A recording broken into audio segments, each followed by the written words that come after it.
दोस्तों, जिंदगी एक ऐसा हंसी सफर है जहां हम रोज एक नए पल को जीते हैं, लेकिन सुख और दुख में हमारे अपनों का साथ निभाना ही जिंदगी है। कुछ इन्हीं ख्यालों से ओतप्रोत है हमारी आज की कहानी, एक नई जिंदगी, true love stories in real life in Hindi. Happy birthday Sahil. नींद में सराबोर मेरी आंखें इन्हीं शब्दों के साथ खुली, हाथों में गुलदस्ता और एक प्यारी मुस्कान लिए सामने खड़ी थी। नेहा नीला सूट, सफेद चुनरी, काली बिंदी और झुमके पहने। नेहा, मैं उसे एक पल देखता ही रह गया, कितनी सुंदर लग रही थी। उसने आगे बढ़कर मुझे गुलदस्ता दिया और मुस्कुराते हुए मैंने उसे शुक्रिया कहा। मेरा जन्मदिन तुम्हें याद था? मैंने पूछा। बिल्कुल, हमारी शादी की सालगिरह के ठीक 6 महीने बाद तुम्हारा जन्मदिन आता है। वैसे भी मुझे सब याद रहता है, तुम्हारी तरह नहीं हूँ कि हर चीज याद दिलानी पड़े, नेहा ने शरारती अंदाज में कहा। इससे पहले मैं कुछ कहता वह फिर बोल पड़ी, सुनो, मैंने इडली सांभर, लस्सी, ब्रेड रोल और रसमलाई बनाई है तुम्हारे लिए, वह भी सुबह जल्दी उठकर, इसलिए जल्दी बाहर आ जाओ और सुन लो, जैसी भी बनी हो तारीफ करनी पड़ेगी। किसी जीते हुए योद्धा की भांति उसने मुझे छेड़ा और हंसते हुए बाहर चली गई। यही ही थी मेरी नेहा। शादी के बाद विदाई के समय उसकी आंखों में आंसू देखे थे, उसके बाद मैं कभी भी समझ नहीं पाया कि कोई इतना खुश कैसे रह सकता है। अपने आसपास जहां हर आदमी अपनी छोटी से छोटी समस्या में भी दुखी दिखाई पड़ता है, वही नेहा अपनी सभी परेशानियों में भी हर दिन और चुलबुली होती गई। उसके अंदर पत्थर को भी हंसाने की ताकत थी।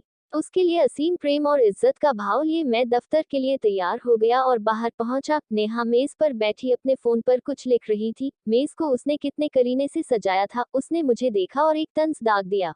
कितनी देर से इंतजार कर रही हूँ, बहुत भूख लग रही है और तुम इतनी देर से आ रहे हो, तुमने अभी तक कुछ नहीं खाया? पर क्यों? मैंने पूछा। वह बस मुस्कुरा दी और मेरी थाली में इडली परोसने लगी। आज तुम्हें क्या तोहफा चाहिए? शाम को दफ्तर से लौटते समय लेकर आऊंगी, उसने मुझसे पूछा।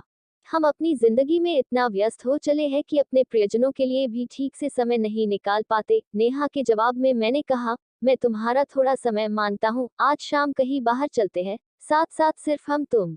नेहा हंस पड़ी और कहा, द्या, मैंने अपना सारा समय तुम्हें दिया, तो यह तय रहा, शाम को तुम मुझे दफ्तर से लेने आओगे और फिर हम खाना खाने मुगलई रेस्तरां चलेंगे। नेहा को दफ्तर छोड़ने के पश्चात जब मैं वहां से जाने लगा तो मैंने देखा नेहा एकटक होकर व्याकुलता से मुझे देख रही थी। मैं कुछ समझ नहीं पाया, मानो वह कह रही हो कि रुक जाओ साहिल, मुझे छोड़कर मत जाओ, परंतु मैंने गाड़ी घुमाए और अपने दफ्तर की ओर चल पड़ा। पर काश मैंने उसकी बात मान ली होती।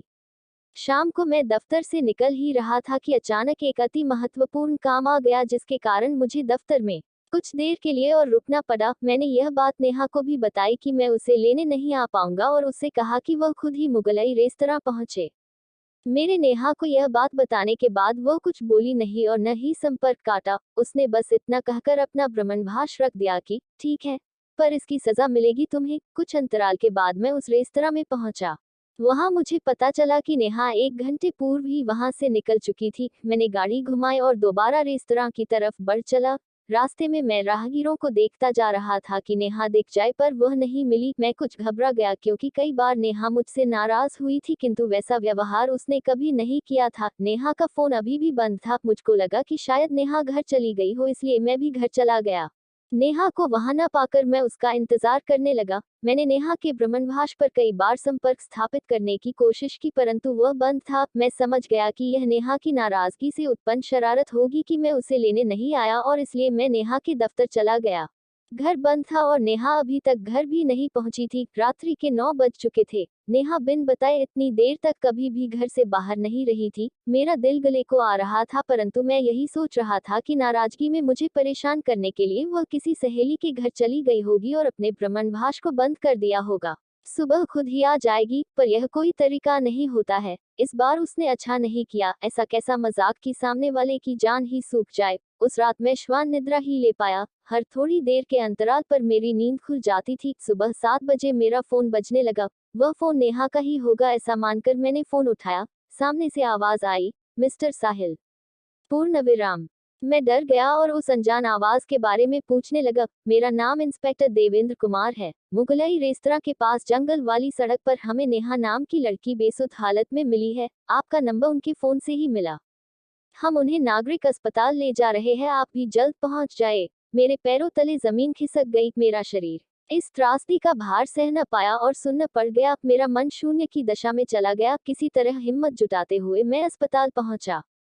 इंस्पेक्टर साहिब, मैं साहिल, नेहा का पति। मैं बोला, तो आप आ गए साहिल जी। इंस्पेक्टर देवेंद्र कुमार ने जवाब दिया, आपकी पत्नी बहुत भाग्यशाली है कि इतनी सुनसान सड़क पर भी कुछ लकड़हारों ने इन्हें देख लिया और हमें बता दिया, वरना कुछ भी हो सकता था। नेहा के साथ जोर जबरदस्ती की कोशिश की गई है। वह इस समय कमरा संख्या 10 में है। जाए, आपकी जरूरत है उन्हें।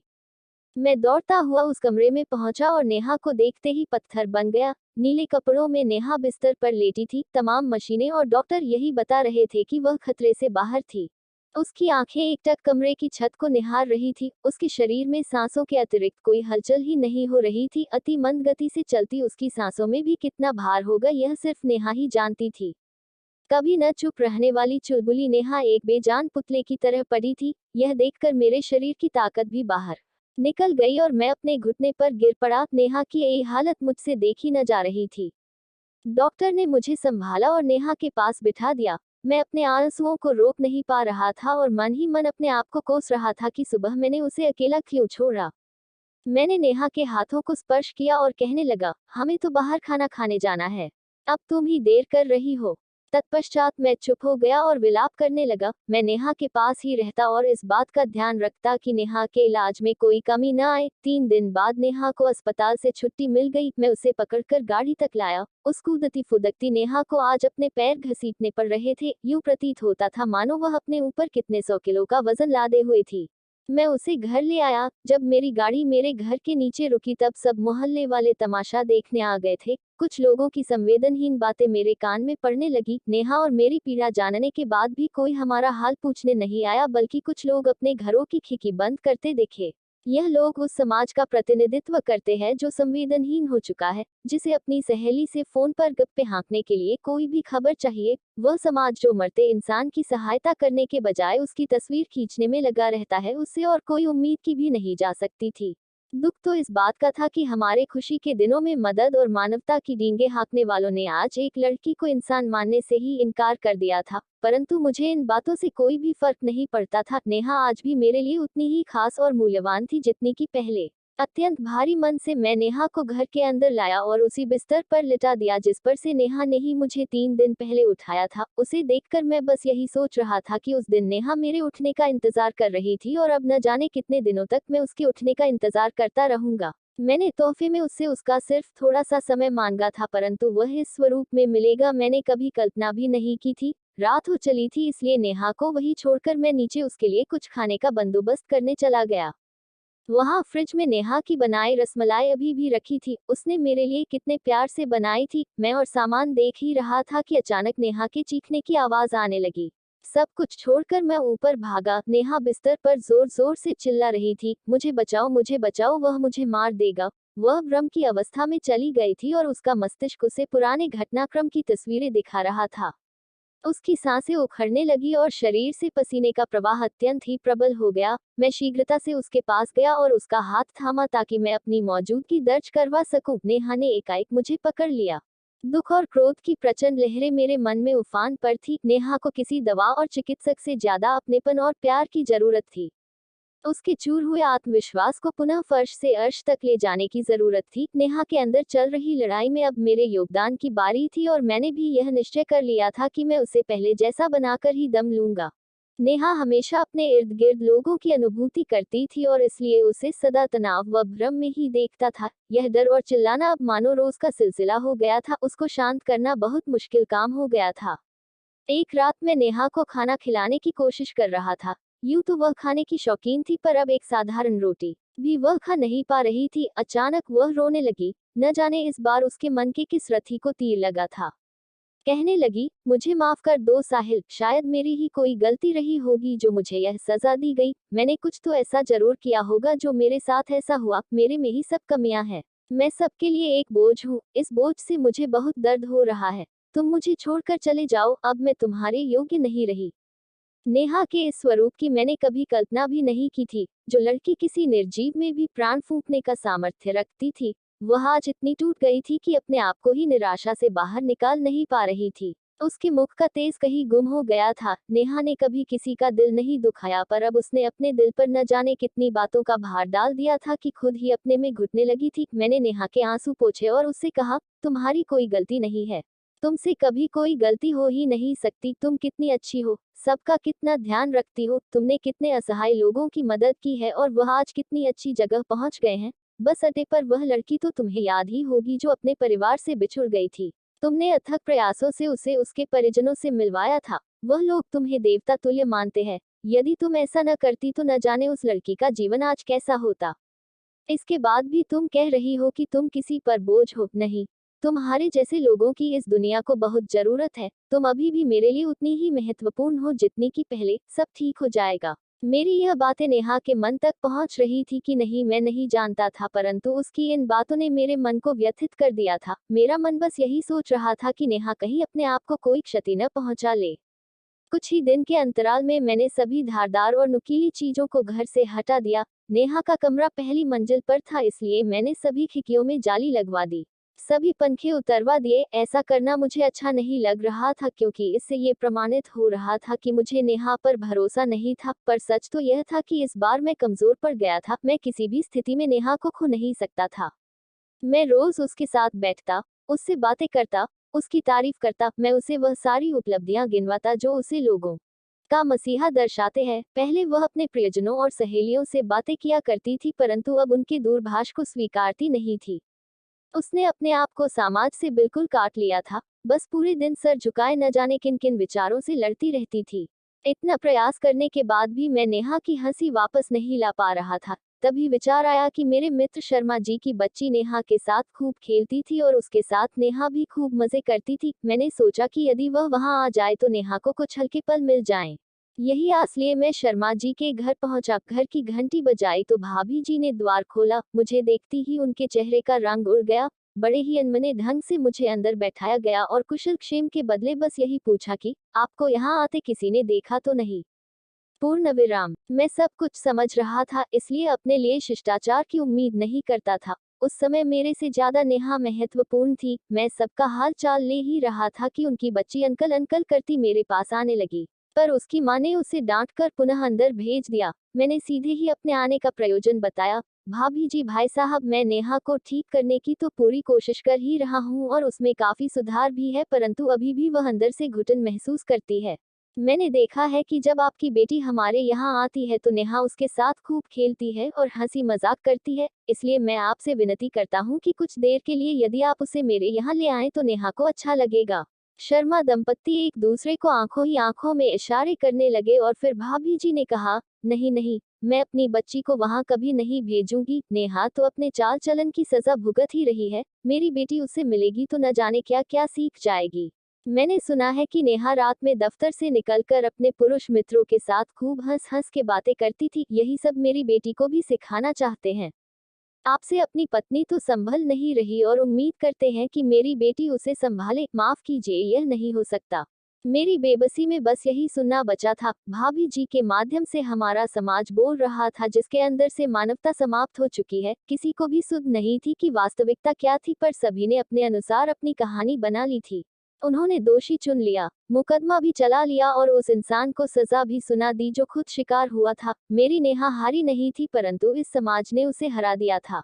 मैंने नेहा की पैरवी करते हुए कहा, भाभी जी, आपने बिना कुछ जाने नेहा पर ही उंगली उठा दी। इस पूरे वाकया में उसकी लेश मात्र भी गलती नहीं थी। उसकी मनोदशा का आपको अंदाजा भी है।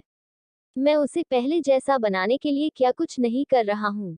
उसे थोड़ी खुशी मिल जाए इसलिए आपसे सहायता मांगी थी, किंतु आपने तो उसके चरित्र पर ही सवाल उठा दिए। इतनी बेइज्जती के बाद भी मैंने एक आखिरी कोशिश की और शर्मा जी की तरफ देखा, परंतु उन्होंने भी अपनी आंखों से वास्तविकता की जगह अपने मोबाइल को ही देखना बेहतर समझा। घर लौटते समय एक लाल बत्ती पर मैं रुका तो मैंने देखा कि एक व्यक्ति फूल बेच रहा था। उन्हें देखकर मुझे वह गुलदस्ता याद आया जो नेहा ने मुझे मेरे जन्मदिन पर दिया था। मैंने भी उसके लिए एक लाल गुलाब का फूल और एक बहुरंगी फूलों का गुलदस्ता खरीद लिया। घर पहुंचकर मैंने एक मुस्कान के साथ वह फूल नेहा की तरफ बाया, परंतु वह उसे स्वीकारने की हिम्मत न जुटा पाई। मैंने उस फूल को उसकी गोद में रख दिया और वह गुलदस्ता उसके बगल में सजा दिया। कुछ अंतराल के पश्चात जब मैं पुनः उस कमरे में आया तब वहां के बदले माहौल को देखकर मेरी खुशी का ठिकाना न रहा। मैं दरवाजे पर ही खड़ा होकर उस पल को अपने अंदर समेटने लगा। नेहा उस गुलाब के फूल को हाथों में पकड़े निहार रही थी। उसके मुख पर एक हल्केपन का भाव था। गुलदस्ते को भी नेहा ने अपनी गोद में रखा था, मानो उन बहुरंगी फूलों से अपना श्रृंगार कर रही हो। उन बेजुबान फूलों ने अपने रंगों से एक अजनबी लड़की को, जो तकरीबन पाषाण बन चुकी थी, पुनः जीवित कर दिया था। वही दूसरी तरफ इंसानों ने अपना असली रंग दिखाकर एक हंसती खेलती लड़की की आत्मा को ही मार दिया था। मैं भीतर गया और नेहा को बिस्तर से उठाकर आईने के सामने खड़ा किया। वह बहुत ही असहज महसूस कर रही थी, अपने आप से ही नजरें नहीं मिला पा रही थी। मैंने एक हार उसके गले में पहनाया और शीशे पर चिपकी एक बिंदी उसके माथे पर लगा दी। धीरे धीरे अपनी पलकों को उठाकर उसने अपनी आंखों से अपने आप को देखा। तब उसकी भीगी पलकों ने मुझे वह सब कुछ बता दिया जो वह मुझसे कहना चाहती थी। उसके गीले चेहरे के बीच अंततः मुझे वह दिखाई दिया जिसकी प्रतीक्षा मैं कितने समय से कर रहा था। मैंने नेहा की वही मुस्कान उसके चेहरे पर देखी। उसने मुझे गले से लगा लिया। अब आंखें नम होने की बारी मेरी थी। मैंने प्रोत्साहित होकर कई नए एवं सुगंधित फूल उसके कमरे में रख दिए। सुंदर तस्वीरें बड़ी करवाकर दीवारों पर लगा दी। उन तस्वीरों में उगता सूरज, उड़ते पंछी, सुंदर घर, नैसर्गिक सौंदर्य आदि थे। उनमें नेहा की कई तस्वीरें भी थी जिसमें वह अपने दोस्तों के साथ मस्ती कर रही थी। एक तस्वीर मेरे साथ हमारी शादी के दिन की थी जिसे वह बड़े ही चाव से निहारा करती थी। इन यादों के सिवा मैं उसे और दे ही क्या सकता था। उसको सुरक्षा तो दे नहीं पाया था, इसलिए उसका गुनहगार तो मैं भी था। मेरे प्रयासों से उसके विचार और व्यवहार में सकारात्मक बदलाव आने लगे थे, परंतु मुझे इस बात का संशय अभी भी था कि क्या मैं कभी भी उसे बिल्कुल पहले जैसा बना पाऊंगा या नहीं। इन प्रयासों में कब समय बीता पता ही नहीं चला। मैं कभी उसको घर से बाहर लेकर जाता, कभी उसके सगे संबंधियों से मिलवाता। मैं उसके भावों का लगातार निरीक्षण करता ताकि उस पर ज्यादा जोर न पड़े और धीमे धीमे उसमें बदलाव भी आने लगे। अब वह मुझसे सीमित ही सही बोलने लगी थी। उसके इर्द गिर्द सकारात्मक व खुशनुमा माहौल मिलने से उसके मानसिक भ्रम में कमी आई थी। यह भी भाग्य की विडंबना ही थी। वह दिन पुनः आ गया था जिस दिन गत वर्ष मैं उसे शादी के बाद पहली बार अपने घर लेकर आया था। उसने एक खुशहाल जीवन की कल्पना की होगी, परंतु वास्तविक रूप में उसे क्या मिला इसे लेकर वह मेरे बारे में पता नहीं क्या सोचती होगी। उस हादसे के बाद हमारे निकटतम संबंधियों के अतिरिक्त किसी ने हमसे मानवता का भी रिश्ता नहीं रखा। एक लड़ाई जहां नेहा लड़ रही थी, वहीं एक लड़ाई मुझे भी लड़नी पड़ी। अपने दफ्तर में ही मैं कितनी नजरों का शिकार हुआ। लोग मुझे ऐसे देखते थे जैसे मैं किसी परग्रह से आया था। इंसानों के बीच इंसानों की क्या जगह है, यह भी मैंने इसी समय में महसूस किया। हमसे अच्छे तो वह बेजुबान पशु है जो अपने मृत साथी को भी क्षुब्ध मन से विदा करते हैं। इन सब के मद्देनजर मेरा एक नियम बिल्कुल स्पष्ट था कि नेहा के साथ कोई हो न हो, मैं तो जरूर रहूंगा। हम दोनों को एक छत के नीचे रहते 1 साल हो गया था। अपनी शादी की पहली सालगिरह पर नेहा को क्या उपहार भेंट करूं, इसका निर्णय भी कठिन था। यही सोचते सोचते नेहा के बिस्तर के समीप एक कुर्सी पर मेरी आंख लग गई। अगले दिन मेरी नींद इन शब्दों से खुली, हैप्पी एनिवर्सरी साहिल। हाथों में गुलदस्ता और एक प्यारी सी मुस्कान लिए सामने खड़ी थी नेहा। नीला सूट, सफेद चुनरी, गले में हार और माथे पर बिंदी लगाए नेहा को देखकर मुझे विश्वास ही नहीं हो रहा था। नेहा ने यह लड़ाई आखिरकार जीत ली थी और जीते हुए योद्धा की भांति वह मेरे सामने शान से खड़ी थी। खुशी की सभी सीमाओं को पार करके मेरे अश्रुओं ने उसका अभिवादन स्वीकार किया और उसे गले से लगा लिया। खुशी में गदगद मेरे कंठ को शब्द नहीं मिल रहे थे। इतने अनमोल तोहफे की मैंने कल्पना नहीं की थी। मैं बस इतना ही कह पाया, तुम्हें भी आज का दिन और एक नई जिंदगी बहुत बहुत मुबारक हो। दोस्तों, आपको true love stories in real life in Hindi एक नई जिंदगी, हमारी यह कहानी कैसी लगी हमें कमेंट में जरूर लिखें और हमारा फेसबुक पेज जरूर लाइक करें। अब आप हमारी कहानियों का मजा सीधे अपने मोबाइल में हमारी एंड्रॉयड ऐप के माध्यम से भी ले सकते हैं। हमारी ऐप डाउनलोड करने के लिए नीचे दी गए आइकॉन पर क्लिक करें।